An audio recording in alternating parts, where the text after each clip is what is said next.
I'll be preaching over the 10 Commandments, and before I do, let's pray. Dear Lord, thank you for this night. Thank you for my family coming to La Crosse to hear me preach and help me to have clarity of thought and help everybody to retain this and be able to think on it, I guess, and pray that everybody will have a good night and be safe, and pray for the family that will be going home tonight, that they'll be safe too. I pray in your name, amen. The first set of laws were set by Hammurabi as laws for men to follow. However, these laws were corrupt and not right with God, because a flawed man had broke and designed them. Then came the time for the Israelites to leave Egypt and go to the Promised Land.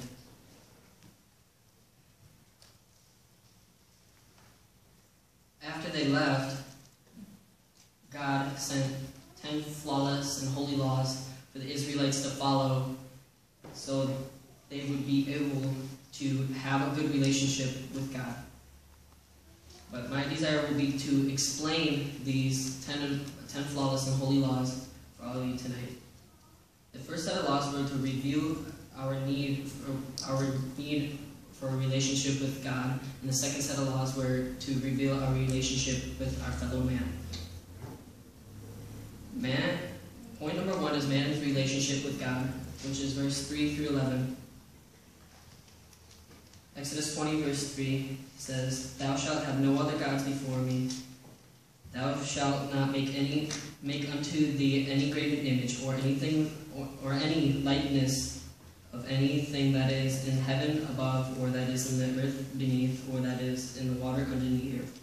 Thou shalt not bow thyself down to them, nor serve them. For I, the Lord thy God, am a jealous God, visiting the iniquity of the fathers upon the children unto the 3rd and 4th generation of them that hate me, and keep shewing mercy unto thousands of them that love me and keep my commandments. Thou shalt not take the name of the Lord thy God in vain, for the Lord will not hold him guiltiness that taketh his name in vain. Remember the Sabbath day to keep it holy. 6 days thou shalt labor and do all thy work. But in the 7th day is the Sabbath day of the Lord thy God. In it thou shalt not do any work, thou nor thy son, nor thy daughter, nor thy manservant, nor thy maidservant, nor thy cattle, nor thy stranger that is within thy gates. For in 6 days the Lord made the heaven and the earth, the sea, and all that is that in them is, and rested the 7th day, wherefore the Lord blessed the Sabbath day and hallowed it." Letter A is no other gods, which is verse 3. And verse 3 again says, Thou shalt not have any gods before me. Which this verse is saying that God doesn't want you to just go out and make up your own God like the Muslims with Allah, or He doesn't want you to go out and say that your car is your God, or make up a God like, I worship the ground, or I worship an ant. That cannot be a God. So He doesn't want any other gods. Letter B is no idol worship, which is verse 4. Thou shalt not make any graven image or any likeness of anything that is in heaven above, or that is in the earth beneath, or that is in the water under the earth. God is saying with this verse that He doesn't want you to idolize your money, or He doesn't want you to idolize your video games or whatever you have. Like, I have a tablet and a phone, and sometimes I idolize that. I want to go, when I get home, I want to go on my tablet and play on my tablet instead of doing my homework, which if I don't do my homework, I can get in trouble for it. Letter C is do not take the name of the Lord in God, name of God in vain, which is verse 7. Thou shalt not take the name of the Lord thy God in vain, for the Lord will not hold him guiltless that take his name in vain. God is saying that He doesn't want you to go out and curse His name, which taking the Lord's name in vain is basically you're cursing God. So, like, if you could like break your arm, or like if your family member dies of like a natural cause, or is say shot or something and dies, you can't just sit there and curse God for that and say, oh my God or oh my GOS. You are cursing God, and that can sometimes hurt Him that is above, but it's not right to, whenever you feel like it, just say, oh my God or oh my GOS, because you will be cursing Him. Letter D is remember the Sabbath day, which is verse 8. Remember the Sabbath day to keep it holy. Which this verse is important because the Sabbath day is celebrated by many, like not many, but by like the Jews. They celebrate the Sabbath day and they'll have a day for it because God worked 6 days and rested on the seventh. So this is what the Sabbath day is. And again, that was verse 8. Number 1 under letter D is God worked 6 days, which is verses 9 through 11.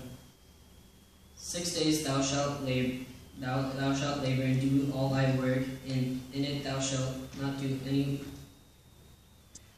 But in the seventh day, the seventh day of the Lord thy God, in it thou shalt not do any work, nor thy work thou, nor thy son, nor thy daughter, thy manservant, nor thy maidservant, nor thy cattle, nor thy stranger that is within thy gates. For in 6 days the Lord made the heaven and the earth, the sea, and all that is in them, and rested the seventh day. Wherefore the Lord blessed the Sabbath day and hallowed it.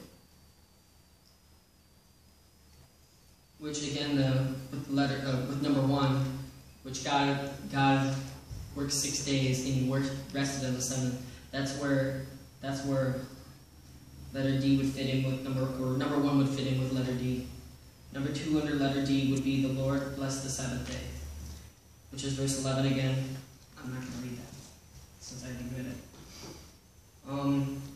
But the Lord blessed the Sabbath day, like He worked 6 days, and He rested on the seventh.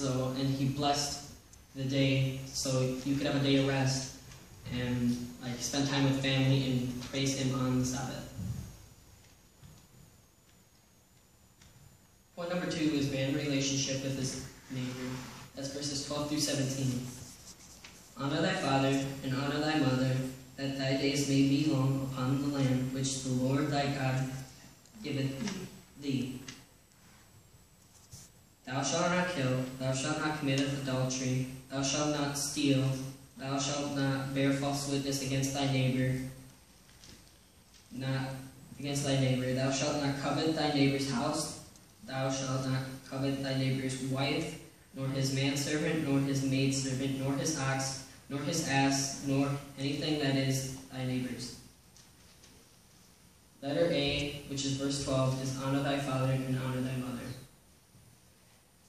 With this verse, God is saying that He doesn't want you to disrespect your parents. You should obey your parents because your parents made you, and they want you to respect them. Like sometimes I will be told to do something and I don't do it, and that's not honoring my parents. And like even though that I don't do something, I still love my dad and all my family members, even though that they're not my parents. Letter B is do not kill, which is verse 13, which is thou shalt not kill.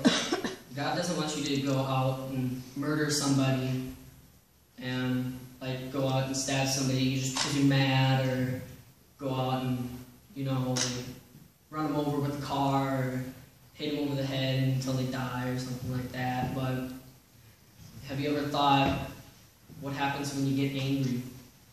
when you get angry, you're technically killing them in your heart. You're killing the person in your heart. Like, I was mad at people the other day for something in school, and I got mad, and I was being talked to, but I was mad, and I was killing the person in my heart, the people that were making me angry, but I was killing them in my heart, which is not right. Letter C is no adultery, which is verse 14. Thou shalt not commit adultery, which you shouldn't at all, just you see a pretty girl or something, you shouldn't like stare at them and be like, oh, she's beautiful, or like stare at her and watch her, think bad thoughts about that person, because you'll be committing adultery. Letter D is no stealing, which is verse 15. Thou shalt not steal. You can't go out randomly and just go take somebody else's stuff, because they paid for that, or somebody gave that to them as like a present. God doesn't want you to go out and take that from them, or take somebody else, take their money, or sit there and say, hey, I want this, so I'm going to take it from this person. That will be stealing, in which we shouldn't do that, because that's other people's stuff. Letter A is no bearing false witness, which is verse 16. Thou shalt not bear false witness against thy neighbor. God is saying, like, He doesn't want you to go out and lie against your neighbor. He doesn't want you to say or gossip about that person. Say, hey, did you see what Jimmy did over there? Or did you hear what Jimmy did? In which you're just making up something about somebody, which is bearing false witness. And that could happen if you're like jealous at somebody, or if somebody's better at something than you, or you just want to get them in trouble because they did something that you got mad at them for. Letter F is verse 17, which is do not covet. Thou shalt not covet thy neighbor's house. Thou shalt not covet thy neighbor's wife, nor his manservant, nor his maidservant, nor his ox, nor his ass, nor anything that is thy neighbor's. God says that if you have a desire for somebody else's stuff, you will be coveting their things. Like, covet means to have a desire for somebody else's possessions. You like things that you could covet, are like the person's cattle or land. Like, I could go out and I could covet Mr. Tish's land and say, hey, like, I wish I had all of this. Or you could covet somebody's house. Like, somebody could have a really nice house, and I could covet that and be like, I really want that house. Or a person's personality, which somebody could have a good personality. Like, somebody could be like good with talking to people, good with leading people somebody to the Lord, or really good at preaching. And you could covet that and wish you really, really had that. Good things that you could covet, though, are like God, or coveting the Bible. You could, like, because since coveting having a desire, you could covet the Word of God, or covet Jesus, because you want to be like, we should be like Jesus, so we should covet Jesus. So when we have a right relationship with God, it will make our relationship with man even better. Better because our relationship with God can rub off on the fellow man. The Lord did not just set down the 10 Commandments for us to follow, but also to help us with our relationship with Him. Once we have that right relationship with Him correct, our relationship with others will be godly as well. Yeah.